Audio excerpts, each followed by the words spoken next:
क्यों तत् च का रूप तच्च बनता है, तच्च क्यों नहीं? सर्वेभ्य नमो नमः।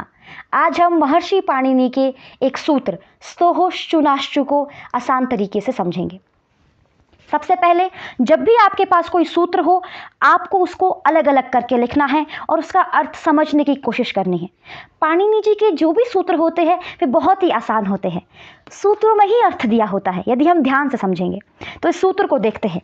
यदि मैं सूत्र को तोड़ तोड़ कर बोलूं तो स्तोहो, श्चुना, श्चुहु, इस तरह से 3 शब्द हमें मिल रहे हैं। पहला वर्ण क्या बोलता है, पहला शब्द क्या बोलता है? स्तोहो।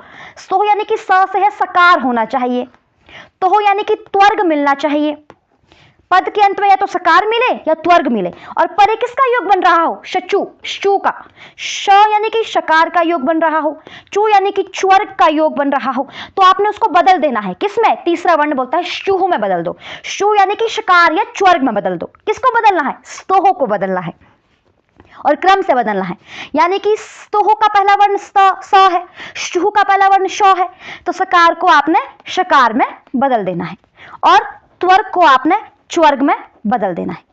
यदि मैं उदाहरण लेकर समझाऊं तो तत् च, पहला उदाहरण, 2 पद है संधि में, तत् च।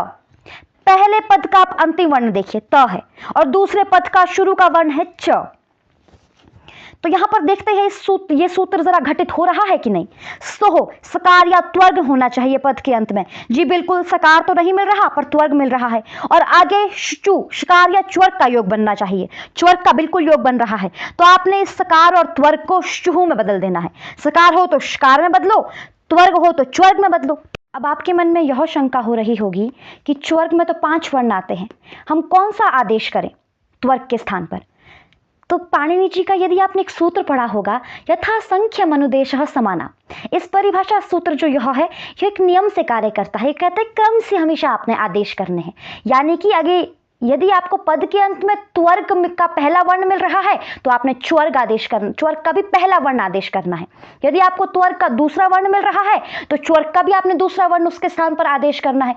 इसी तरह से जब हमने तत् च यह संधि देखी, जब संधि शब्द देखा तो तत्, तो पहला वर्ण है, इसीलिए हमने च्वर्ग का भी पहला वर्ण किया और तच्च बन गया।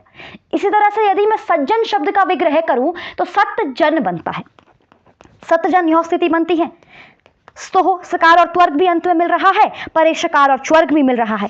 फिर यहाँ पर शंका हो जाती है कि च्वर्ग का कौन सा आदेश करें, इसमें तो 5 वर्ण है। तो यदि मैं आपको बताऊं च्वर्ग का यहाँ पर तीसरा वर्ण है च छ ज, तो आगे भी आपने तीसरा वर्ण ही आदेश करना है, यानी कि जो दोबारा से आ जाएगा, तो यह बन जाएगा सज्जन। यदि इसी तरह से आपके पास भी कोई उदाहरण हो तो मुझे कमेंट बॉक्स में अवश्य लिखें। धन्यवाद।